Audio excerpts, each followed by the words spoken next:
سانپ کا ڈسا اتنا نہیں تڑپتا جتنا غیبت کا ڈسا ہوا انسان تڑپتا ہے. پھر سانپ میں اتنا زہر نہیں ہوتا جتنا اس گندی زبان میں زہر ہوتا ہے. شیر کا پنجہ اتنا نہیں پھاڑتا جتنا یہ 2.5 انچ کی زبان گوشت کو چیر پھاڑ کے رکھ دیتی ہے. پٹرول اور گیس کی آگ سے وہ آگ نہیں بھڑکتی جو اس چھوٹی سی زبان سے آگ بھڑکتی ہے. شہروں کے شہر جل رہے ہیں اور اس کے پیچھے بات کیا ہے؟ غیبت. غیبت، گندا بول، گندا بول.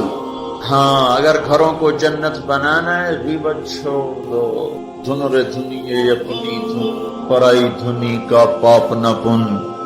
تیری روئی میں 4 بنولے، سب سے پہلے ان کو چن. کیا مطلب؟ اوروں کی برائیاں نہ دیکھو، اپنی برائیاں دیکھتے رہو. دیکھتے رہو، اپنی کمیاں دیکھو گے تو اللہ تعالیٰ مرنے سے پہلے توبہ نصیب فرما دے گا اور ساری دنیا تمہیں اچھی نظر آئے گی. اگر اپنی اچھائیاں دیکھو گے اور اوروں کی برائیاں دیکھو گے تو اللہ توبہ کا دروازہ بند کر دے گا. سارا جہان آپ کو برا نظر آئے گا، اپنی ذات آپ کو بڑی اچھی نظر آئے گی اور بڑی قابل تعریف نظر آئے گی.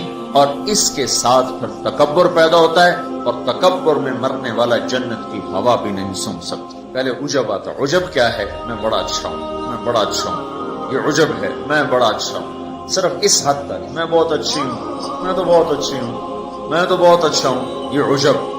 جب عجب کو لگام نہیں دے گا تو اگلا درجہ آئے گا، اگلا درجہ. عجب اور تکبر کی حد ساتھ ساتھ ملی ہوئی ہے. اس لیے بارڈر پر پولیس کھڑی تھی، بارڈر پر فوجیں کھڑی ہوتی. بھائی آپس میں بارڈر ملنے جائے تو عجب اور تکبر کا بارڈر ملا ہوا ہے. تکبر کیا ہے؟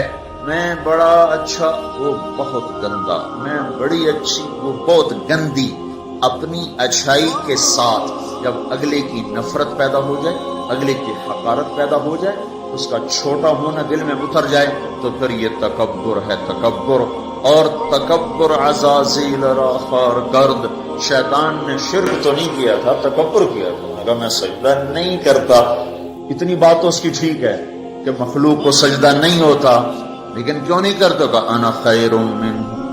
دو باتیں. اللہ نے زمین آسمان سے کہا میری مانو، ان کا یا اللہ ہم نہیں مانتے. اللہ نے شیطان سے کہا میری مانو، ان کا یا اللہ میں نہیں مانتا. تو زمین آسمان کو کچھ نہیں کہا، شیطان کو مردود کیا. کیوں؟ دونوں نے. انا اردنا الامانۃ علی السماوات والارض والجبال. ہم نے آسمان، زمین، گلگت کے پہاڑوں کو کہا میری امانت اٹھاؤ. فابین ان یحملن منها. اور کہا نہیں اللہ ہم نہیں اٹھاتے، ہم نہیں اٹھاتے، ہم نہیں اٹھاتے. ان کو تو کچھ نہیں کہا. اللہ نے کہا وَإِذْ قُلْنَا لِلْمَلَائِكَةِ اسْجُدُوا لِآدَمَ فَسَجَدُوا إِلَّا إِبْلِيسَ. اللہ نے کہا سجدہ کرو. شیطان نے کہا میں نہیں کرتا. مَا مَنَعَكَ أَن تَسْجُدَ لِمَا خَلَقْتُ بِيَدَيَّ. تو سجدہ کیوں نہیں کرتا؟ زمین آسمان تم بوجھ نہیں اٹھا رہے. نہیں اللہ ہم نہیں اٹھائیں گے. شیطان تو سجدہ کیوں نہیں کر رہا؟ میں نہیں کر رہا. فرق کیا ہے؟ شیطان نے کہا میں نہیں کرتا. کیوں نہیں کرتے ہو؟ انا خیر منہ، میں اچھا ہوں، یہ برا ہے. خلقتنی من نار، میں آگ سے بنا، آگ اوپر جاتی. دیکھو نا، دیا سلائی کو آگ لگاؤ اور اس کو الٹا بھی کرو تو آگ اوپر جاتی، آگ اوپر جاتی. خلقتنی من نار وخلقتہ من طین. میں آگ سے، یہ مٹی سے. استکبر، وہ متکبر ہوا، نہ کہ دفع ہو جا. اچھا زمین آسمان نے کہا ابھی اللہ ہم نہیں اٹھاتے. اللہ کہا کیوں؟ اشفق، یا اللہ ہمیں تیرا ڈر، اللہ ہمیں تیرا خوف ہے کہ ہم تیری امانت اٹھا نہیں سکیں گے. یار ہماری ہمت نہیں کہ ہم تیری امانت. اشفقنا منہا، وہ ڈر گئے کہ اللہ ہمارا بس کا نہیں ہے. اللہ کا جاؤ معاف کر دیا. انہوں نے کہا میں اچھا ہوں، مردود ہے قیامت تک کے لیے. تو میرے بھائیوں بہنوں، ایک بہت بڑی آگ ہے جو جنگل کی آگ سے بھی زیادہ شدید ہے، اور یہ زبان کا غلط بول ہے. یہ غیبت ہے. یہ غیبت جو سب سے زیادہ انسانوں کو جہنم میں لے کر جائے گی، سب سے زیادہ انسانوں کو جہنم میں گرائے گی. عیسیٰ علیہ السلام گزر رہے تھے، ایک ڈاکو بیٹھا تھا پہاڑ کی چوٹی پر. اس کی نظر پڑی، اس کو خیال آیا میں کیا زندگی گزارا. انہوں نے کہا یا اللہ میری توبہ، مجھے معاف کر دے، آئندہ تیرے نبی کا ساتھ دوں گا. اور یہ کہہ کر پہاڑ سے نیچے اتر آیا اور ساتھ چل دیا. ایک آدمی عیسیٰ علیہ السلام کے ساتھیوں میں سے، اس نے پیچھے مڑ کے دیکھا تو وہ ڈاکو تو جو نیک لوگ ہوتے ہیں نا، نیک لوگ، ان کے لاشعور میں اپنا اچھا ہونا اترا ہوتا، ہم بڑے اچھے ہیں۔ یہ چیز بہت بڑا سبب ہے دین سے دور لوگوں کے اور دور ہو جانے کا۔ جنید جمشید گلوکار ہے نا، گانا گانے والا، اب ماشاءاللہ توبہ کر لی ہے، مجھ سے بڑی داڑھی ہے، مجھ سے بڑی پگڑی باندھتا ہے۔ 6 سال ہم اس کے پیچھے پھرتے رہے۔ جب اللہ نے اس کو توبہ کی توفیق دے دی تو اس نے مجھ سے کہا، میں صرف اس وجہ سے ان راہوں پہ چلا کہ تم نے مجھے حقیر نہیں سمجھا اور نفرت کا اظہار نہیں کیا، اور دوسرا کبھی فتویٰ نہیں سنایا کہ تو حرام کھاتا ہے، حرام ہی تو کھا رہا ہے، یہ ہم نے کبھی منہ سے نہیں کہا تو حرام کرتا ہے، حرام کھاتا ہے۔ سنتے رہے سنتے رہے سنتے رہے، چلتے رہے چلتے رہے۔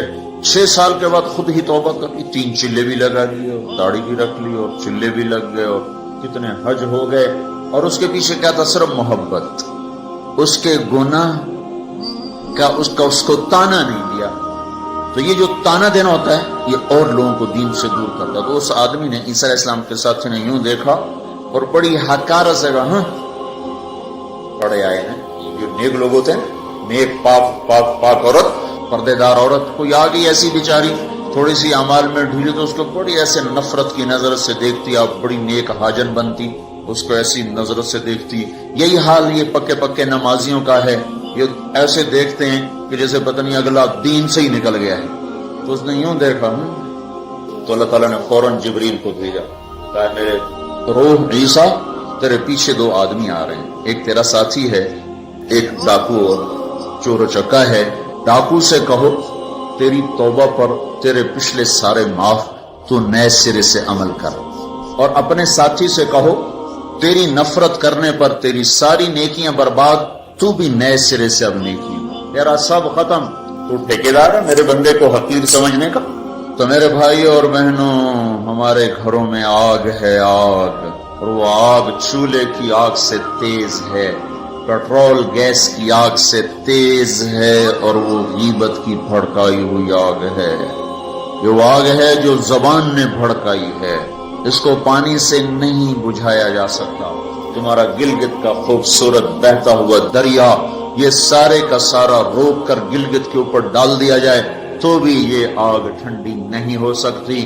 اس آگ کو ٹھنڈا کرنے کا اللہ تعالیٰ ہی نے کہا ہے طریقہ، جو بتایا کہ لا یغتب بعضکم بعضا، بند کر لو زبانیں، غیبت مت کرو، لا تجسسوا، ہمارے نبی نے کہا کسی کی ٹو نہ لگاؤ، کیا کرتی ہے کیا کرتا ہے، لا تحسسوا لا تجسسوا، تحسس کیا خود پیچھے پھرنا، اور تجسس کیا کسی کو پیچھے لگ جاؤ، دیکھو جیسے پولیس ہی نہیں، حکومت والے CID لگاتے ہیں نا، CID، یہ تجسس ہے، تجسس جاسوس، اسی سے جاسوس ہے، تجسس سے جاسوس، اور وہ رپورٹ لکھتے ہیں، وہ الٹی لکھیں سیدھی لکھیں، اسی پہ فیصلے ہوتے ہیں۔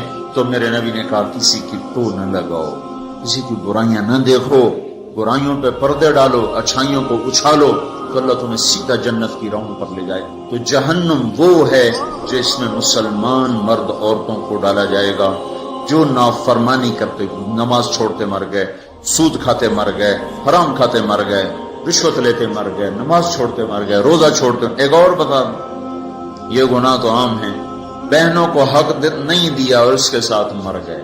بہنوں کا حق ہے نا باپ کی جائیداد میں، ماں کی جائیداد میں۔ اگر باپ نے 3 روپے چھوڑے ہیں، ایک بھائی 2 بہنیں ہیں، 2 روپے ایک بھائی کو ملے اور آدھا ان کو ملے گا، تو کیا ہوا بھائی؟ ادھر کیا ہوتا ہے سارا حق بھائی دبا کے بیٹھ جاتا، سارا حق بھائی نے دبایا، اور بھائی کیا ہوا؟ کہا جی ہمارا رواج کوئی۔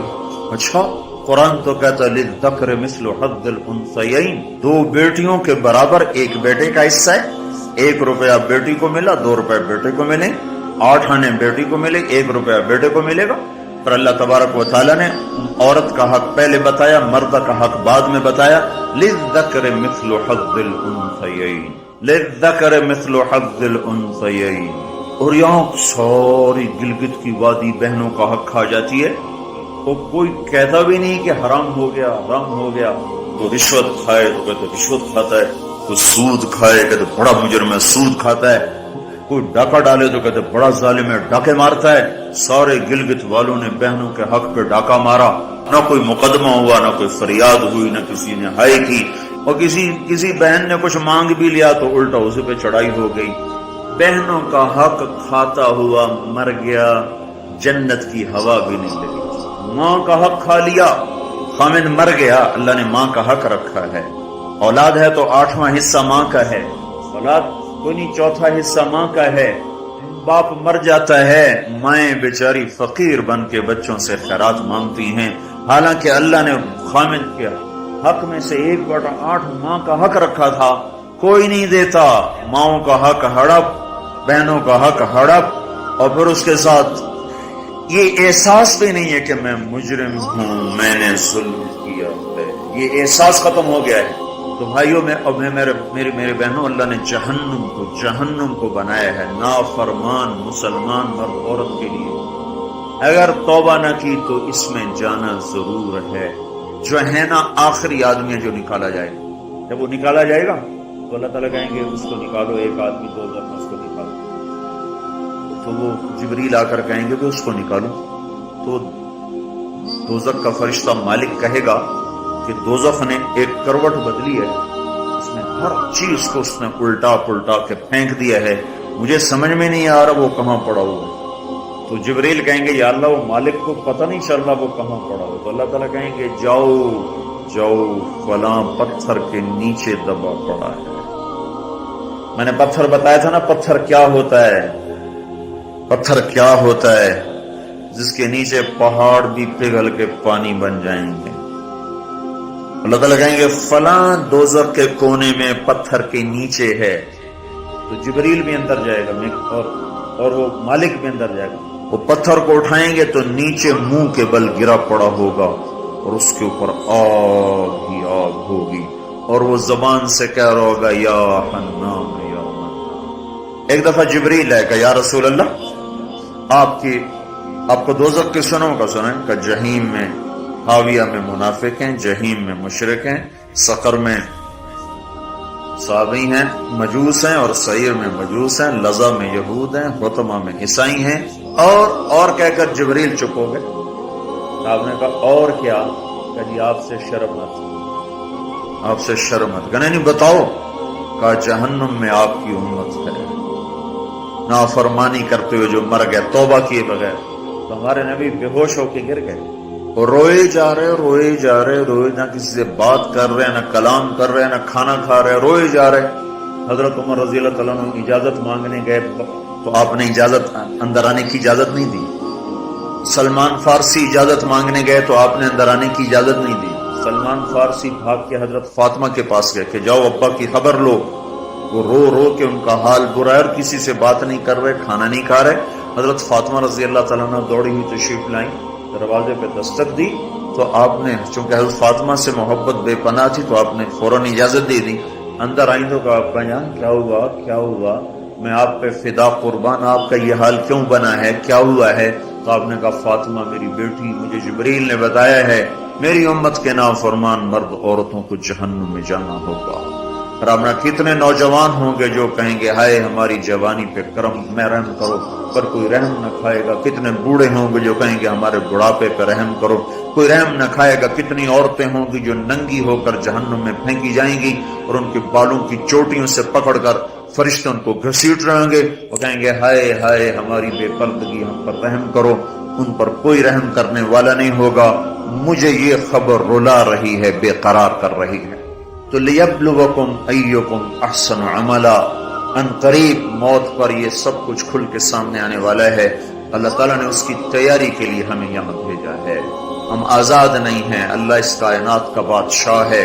زندگی موت کا نظام بنایا اور عزت اور ذلت کا نظام بنایا، جنت اور جہنم کا نظام بنایا، عرش فرش زمین آسمان چاند تاروں کا نظام بنایا، اور دنیا اور آخرت کی ساری عزتوں تک پہنچانے کے لیے حضرت محمد صلی اللہ تعالی علیہ وسلم کو رہبر بنا کر، ہادی بنا کر، قیامت تک کے آنے والے انسانوں کے لیے رہبری کا طریقہ دے کر آپ نے مدینے مکے کی پہاڑیوں سے آپ کو چاند بنا کے، سورج بنا کے آپ کو طلوع فرمایا، اور پھر قیامت تک کے لیے سورج چمکتا رہے گا، یہ چاند چمکتا رہے گا، نہ یہ گھٹتا ہے اور نہ اس پر کوئی گہن لگتا ہے، نہ اس پر کوئی داغ آتا ہے، نہ اس میں کوئی آگ ہے. آپ ساری دنیا کے مردوں عورتوں کے لیے عزت کا راستہ لے کر آئے، بلندی کا راستہ لے کر آئے، کامیابی کا